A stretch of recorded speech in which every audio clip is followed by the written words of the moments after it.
আজকের পর্বে আমরা সাইয়েদুনা যুলকিফিল আলাইহিস সালামের জীবনী থেকে কথা শুনবো ইনশাআল্লাহ। যুলকিফিল আলাইহিস সালাম উনি বনি ইসরাইলের একজন নবী ছিলেন।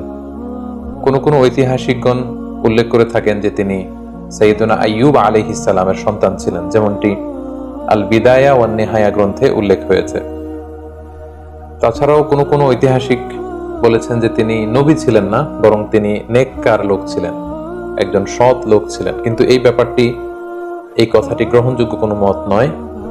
ইবনু কাসির আলাইহি রহমা তিনি তারজি দিয়েছেন বা তিনি উল্লেখ করেছেন যে সাইয়েদুনা যুলকিফিল আলাইহিস সালাম উনি মূলত নবীই ছিলেন, কারণ সূরাতুল আম্বিয়াতে নবীদের সাথে করে আল্লাহ তাআলা যুলকিফিল আলাইহিস সালামের নামটি উল্লেখ করেছেন। আল্লাহ তাআলা সাইয়েদুনা যুলকিফিল আলাইহিস সালামকে সিরিয়ার দামেস্ক এলাকাতে নবী করে প্রেরণ করেছেন।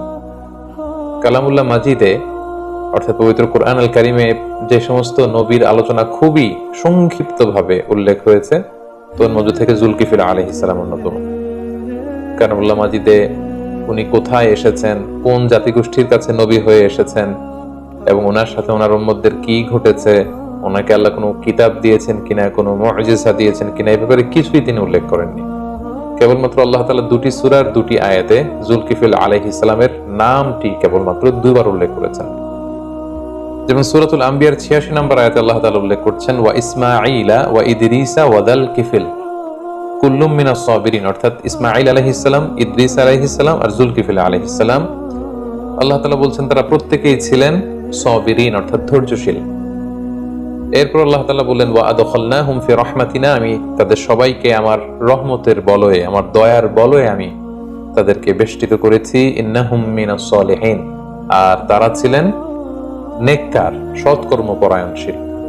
তাহলে এই একটি আয়াত আমরা পেলাম।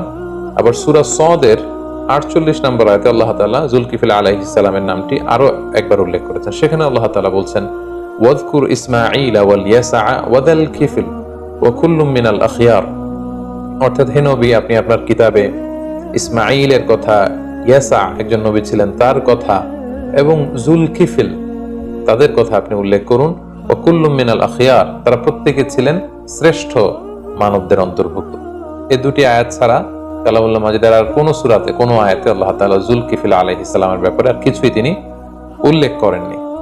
তবে ইবনু জারীর আত-তাবারী মুজাহিদের সূত্রে তিনি বর্ণনা করেন যে যুলকিফিল আলাইহিস সালামের আগের যে নবী আল ইয়াসা, উনি যখন বার্ধক্যে উপনীত হলেন তখন তিনি তার পরবর্তীতে একজনকে স্থলাভিষিক্ত করতে চাইলেন।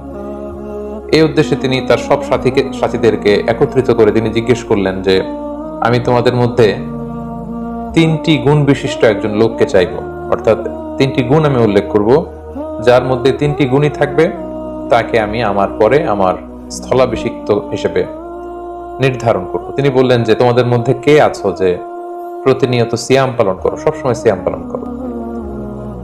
২ নম্বর তিনি শর্ত দিলেন যে তোমাদের মধ্যে এমন কে আছে যে সবসময় প্রতি রাতে তোমরা তাহাজ্জুদের সালাত আদায় করো, এবং তোমাদের মধ্যে কে আছে যে কখনো কোনো অবস্থাতেই রেগে যায় না।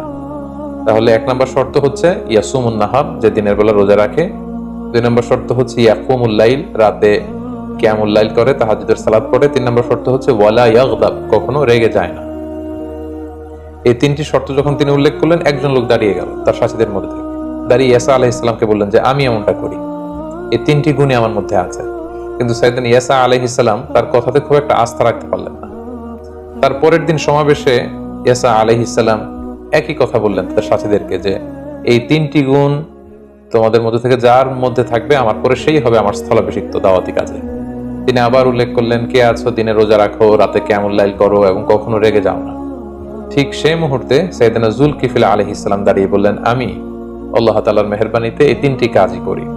এবং আল ইয়াসা আলাইহিস সালাম তার এই কথাতে তিনি আশ্বস্ত হলেন, তিনি মুগ্ধ হলেন এবং তিনি ঘোষণা দিলেন যে আমার পরে এই উম্মতের মাঝে দাওয়াতি কাজের জন্য আমি যুলকিফিল, কিফিল শব্দের অর্থ হচ্ছে দায়িত্ব, রেসপন্সিবিলিটি, লায়াবিলিটি, অর্থাৎ আমার পরে এই উম্মার লায়াবিলিটি বা দায়িত্বের জন্য আমি যুলকিফিল, অর্থাৎ তার নামের অর্থই হচ্ছে যুলকিফিল মানে হচ্ছে দায়িত্বশীল, দায়িত্বশীল হিসেবে তোমাকে নির্ধারণ করলাম। এবং পরবর্তীতে আল্লাহ তাআলা সাইয়েদনা যুলকিফিল আলাইহিস সালামকে নবুয়ত দানে তিনি ধন্য করলেন, তাকে নবী হিসেবে আল্লাহ তাআলা মনোনীত করলেন। এই ঘটনাটি তাফসিরে কুরতুবিতে এবং তাফসিরে ইবনে কাসিরে উল্লেখ রয়েছে। আসলে কোরআনের দুটি আয়াত এবং এই ধরনের ঘটনাগুলো ছাড়া সাইয়েদনা যুলকিফল আলাইহিস সালামের ব্যাপারে নির্ভরযোগ্য তথ্যসূত্রে সমৃদ্ধ কোনো কথা বা কোনো ঘটনা বা কোনো কিছুই আর খুঁজে পাওয়া যায় না। এবং অনেক ঐতিহাসিকগণ উল্লেখ করেছেন যে ফিলিস্তিনের নাবুলুস শহরে যুলকিফল আলাইহিস সালাম তিনি ইন্তেকাল করেছেন, সেখানে ওনার কবর। আবার কোনো ঐতিহাসিকগণ বলেছেন যে ইরাকে তাকে দাফন করা হয়। সম্মানিত শুধু এই ছিল সাইয়েদনা যুলকিফল আলাইহিস সালামের ব্যাপারে কোরআন থেকে প্রাপ্ত কিছু কথা।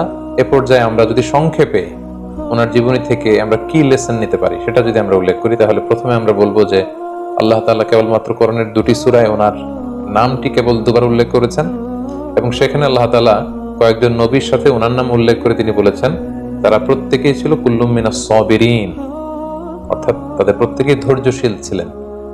তার মানে নবীদের একটা গুণ হচ্ছে তারা সব সময় ধৈর্য ধারণ করতেন। সাইয়েদনা যুলকিফল আলাইহিস সালামের ব্যাপারে এটা বলা হয়েছে যে তিনি ধৈর্যশীল ছিলেন।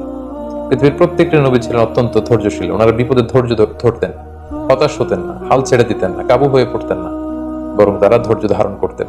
এবং কালামুল্লাহ মাজিদের বিভিন্ন সূরাতে আল্লাহ তাআলা আল্লাহ রাসূল সাল্লাল্লাহু আলাইহি সাল্লামকে ধৈর্য ধারণের নির্দেশনা দিয়েছেন। তিনি বলেছেন ওয়াসবির আলা মা ইয়াকুলুন, হে নবী মক্কার কুরাইশরা আপনার ব্যাপারে যে সমস্ত মিথ্যা প্রোপাগান্ডা ছড়াচ্ছে, যাই বলুক না কেন আপনি বিচলিত হবেন না নবী, আপনি ধৈর্য ধারণ করুন। ওয়াসবির আলা মা ইয়াকুলুন, ওরা যাই বলুক আপনি কিন্তু ধৈর্য হারা হবেন না, ধৈর্য ধারণ করুন। তাহলে সাইয়েদনা যুলকিফল আলাইহিস সালামের জীবনী থেকে প্রথম শিক্ষাটা পেলাম যে নবীরা হচ্ছে ধৈর্যশীল।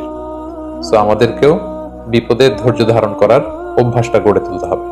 2 নাম্বার যেই গুণাবলী আমরা ওনার জীবনী থেকে পাই সেটা হচ্ছে আল্লাহ তাআলা বলেছেন যে কুল্লুম মিনাস সালিহিন, তারা প্রত্যেকেই ছিলেন সৎ কর্ম সম্পাদনকারী। পৃথিবীর প্রত্যেকটা নবী কিন্তু ছিলেন সালিহিন, সৎ কর্মপরায়ণ ব্যক্তিত্ব ছিলেন তারা। এবং আল্লাহ তাআলা যত জায়গায় মুমিনদেরকে জান্নাত দান করবেন আল্লাহ তাআলা বলেছেন যে তারা জান্নাত পাবে ওয়াল্লাযিনা আমানু ওয়া আমিলুস সলিহাত। ঈমানের সাথে কিন্তু আল্লাহ তাআলা আমলে সালেহকে যুক্ত করেছেন। শুধু আপনি বিশ্বাস আনলেন আল্লাহ তাআলার উপর, কিন্তু এরপরে কোনো নেক কাজ করলেন না, সৎ কাজ করলেন না, কোনো আমলে সালেহ করলেন না, তাহলে কিন্তু সেই ঈমানের কোনো দাম রইল না। এজন্য আমাদেরকে সৎ কর্ম পরায়ণশীল হতে হবে। এটা আমরা সাইয়েদনা যুলকিফল আলাইহিস সালামের জীবনী থেকে পাই। সবশেষে আল্লাহ তাআলা বলেছেন যে তারা হচ্ছে the best people in the world, the best human being এবং chosen personality, al-mustafain al-akhyar, kullum min al-akhyar। যে নবীদের কথা তিনি উল্লেখ করেছেন সেখানে যুলকিফল আলাইহিস সালামের নাম উল্লেখ করে তিনি বলেছেন যে তারা হচ্ছে the best people ever in the world। পৃথিবীতে নবীদের চাইতে শ্রেষ্ঠ মানুষ আর হতে পারে না। এবং তারা হচ্ছেন chosen by Allah, আল্লাহ তাআলার বাণী গোটা বিশ্বে ছড়িয়ে দেওয়ার জন্য বাণী বাহকের দায়িত্ব নিয়ে তারা পৃথিবীতে এসেছেন এবং ওনার নামই হচ্ছে দায়িত্বশীল। যুলকিফল, আমরা বলেছি যে আল কিফিল শব্দের অর্থ হচ্ছে দায়িত্ব এবং যুলকিফল শব্দের অর্থ হচ্ছে দায়িত্বশীল। তার মানে সব নবীদেরকে কিন্তু আল্লাহ তাআলা রিসালাতের দায়িত্ব দিয়ে এই পৃথিবীতে পাঠিয়েছেন এবং আমরা প্রত্যেকেই আসলে দায়িত্বশীল। আল্লাহ রাসূল সাল্লাল্লাহু আলাইহি ওয়াসাল্লাম বলেছেন যে কুল্লুকুম রাঈন ওয়া কুল্লুকুম মাসউলুন আন রাঈয়াতি, তোমরা প্রত্যেকে দায়িত্বশীল এবং তোমাদের প্রত্যেকের দায়িত্বের ব্যাপারে কিন্তু আল্লাহ তাআলা কিয়ামতের দিন জিজ্ঞেস করবেন।